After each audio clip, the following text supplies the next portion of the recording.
So there's lots of noise around this AJ Dubois fight, which is great. But, there's so much noise, it's sometimes hard to find out, which things are worth listening to and which things aren't worth listening to. So I'm going to try and summarize from all the, listening and reading I've done about this fight and try and find you the most interesting stories. So the first thing I want to say is I think I've managed to get to the bottom of the whole sparring debate and what we can take from it. So after hearing Lawrence Oswecki talking on the Pain Game podcast, it sounds like, back in the day when AJ was sparring with GB, because a lot of the guys he was sparring just weren't on his level, he'd have to be at like 50 or 60% just to, make the spars somewhat competitive. So he'd often, switch off in spars because he wasn't at 100%. He knew a lot of these guys weren't a threat. So when he was sparring Dubois, it's likely he was at 50-60%, wasn't taking him fully seriously, and then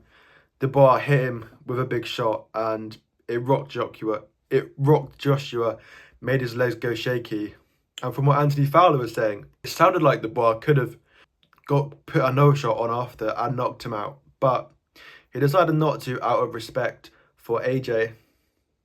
And Rob McCracken got AJ out of there, just said, look, take a minute, recover, you don't want to be getting knocked out in sparring. So, yeah, I was quite glad I could find, what really happened, at this spar, get to the bottom of the rumours, and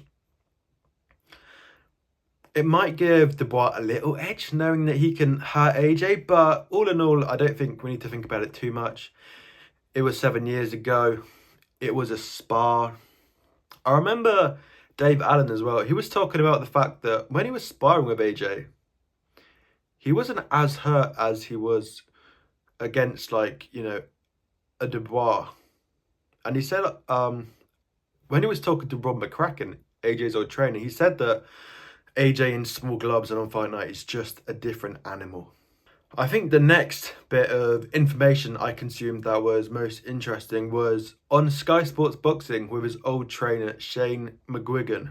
So the first thing he said was, Shane said, Dubois' best shot is that left hook, which we've seen AJ take, quite famously from Ruiz. That was the one that hit him like right on the equilibrium, and he wasn't the same ever since. So he's been hit with these shots from, as I said, Ruiz and also Dillian White, and he can be susceptible to it. So that's the first thing I took to note. And the second thing I thought that Shane said that was quite interesting was, stylistically, Volin and Ngannou were both just stylistically so good for, AJ. Ngannou he was like a sloppy power puncher. So there were lots of opportunities to counter him. And Volin, AJ had sparred him so much, he'd hurt him in sparring. And again, not a power puncher. So AJ didn't have to, worry about what was coming back. And because Volin had never hurt him in sparring, he knew that he could, put it on Volin and, put his punches together, put some weight behind them. So two stylistically really good fights for AJ. And with Franklin, what Shane was saying was he never sparred Franklin before. So there was a lot of the unknown before going into that fight, which explains why he was a bit more tentative, why he didn't put as much power behind the shots, because he just didn't know what was going to come back, He'd nearly beaten a guy who had given AJ, sort of a tough fight. Like, Dillian White rocked him in one round, but I guess apart from that, AJ did win quite clearly. But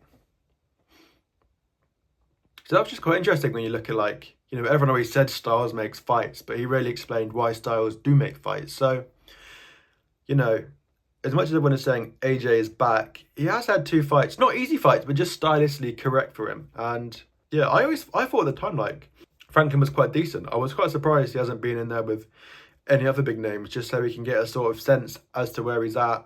And Shane also explained why AJ's relationship with Ben Davidson is so good. And from what it sounds like, Ben Davidson's just really good at building up your confidence So he's a very different type of trainer to, say, Derek James.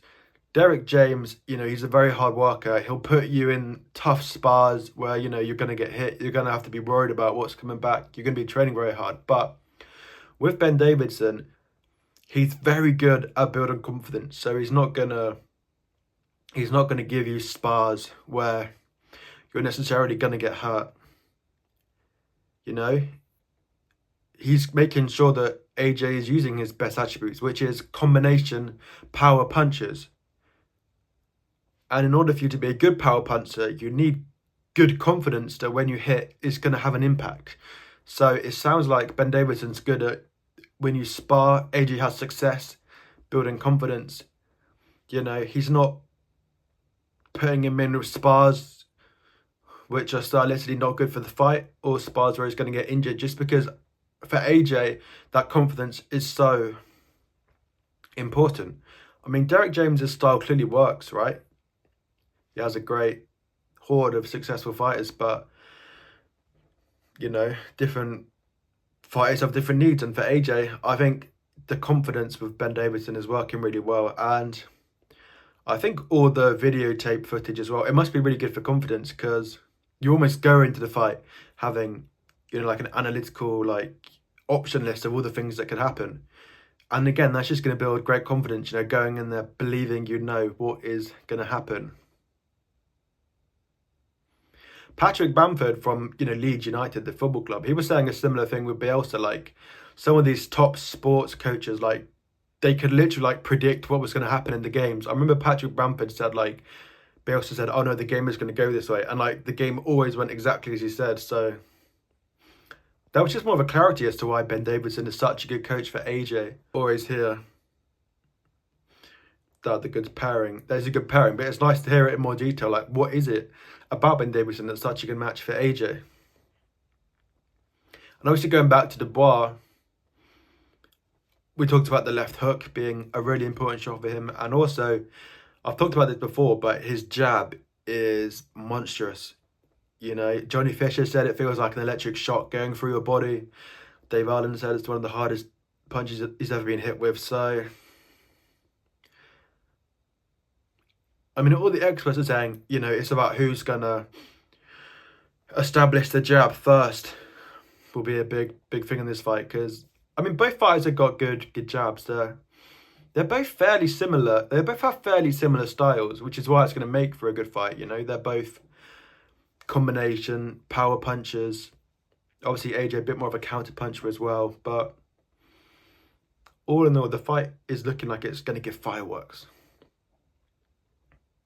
And obviously, everyone was saying, like, if Dubois takes the right hands that Hrgović gave Dubois, he's going to be in trouble. But Shane explained that stylistically, Hrgović and AJ are very different. Hrgović is a volume puncher, so he'll punch a lot more, but they won't have the same effect, and that's not something AJ would do. So it's not like Dubois going to receive the same quantity of shots that Hrgović gave Dubois, just because it's not AJ's style. I was always of the belief that I thought, Dubois deserved a lot of credit for, Big Baby Miller and Hrgović, both two difficult fights that, really would have helped him overcome some mental demons. Because I've always been intrigued as to where Fury says that Tyson Fury has always believed that he's, like, stylistically all wrong for Joshua. I'm really struggling to see that, because I don't think Fury has the power to worry Joshua. Obviously, Fury has some good knockouts on his record, but they were either against guys smaller than him, or they were out of, like, exhaustion. Because Fury didn't really hurt Klitschko. Obviously, he, like, outboxed him really well, but he never hurt Klitschko, against bigger guys. I just don't know I don't know if Fury would have the power to trouble Joshua, I feel like Joshua would find him at some point with a combination punch and hurt him. So that was just something that I've always been thinking about. Like, is AJ really a bad style for Fury? I always think that Fury I think AJ would beat Fury. But, you know, again, we wouldn't see it happen until they get in the ring. And I'll need to do a bit more analysis before I, you know, give a strong, confident opinion. But yeah, we're going to the start of, you know, the whole fight week. Fighters, they're all coming in, I think today to Leicester Square at like 6 in the evening, which is crazy, right? They closed down some of the biggest streets in London for the fighters to arrive. So it's going to be an exciting fight week. And, you know, I'm really looking forward to the fight. There's a big buzz around it. The undercard is great. You know, there's a lot at stake for both Dubois and AJ. I guess less so for Dubois because he could still rebuild. But, I mean, a great undercard as well. Even Josh Hadley, Mark Chamberlain. I was listening to his interview with Dave Allen, and I was like, oh, even that could be. Now I'm quite excited for that fight as well, after hearing Josh Hadley's side of the story. All the undercard fights as well, going to be fireworks, Boatsi, Hutchinson. Obviously, Liam Smith pulled out, which I thought was a little bit strange. Like, you're pulling out a week before the fight. Like, even if you have, like, an illness, unless it's like you run like a drip, surely you're feeling better in a week. Like, remember Chris Smith saying he was in, you know, he was in bed sick on the Wednesday before his fight with Lawrence Okoli. But, you know, he got over it and fought. So I feel like something a bit strange going on there. Maybe he can't get down to the weight because I know the back injury, the back surgery he had for the second fight with Eubank Jr. really affected him. So I thought that was quite interesting.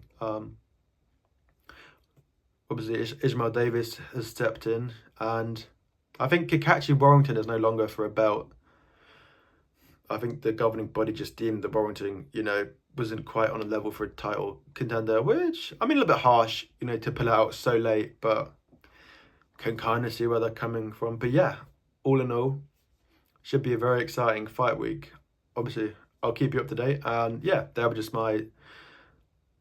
most sort of interesting stories I found from, you know, all the masses of, you know, content, boxing content that is out there right now for this AJ Dubois fight. So yeah.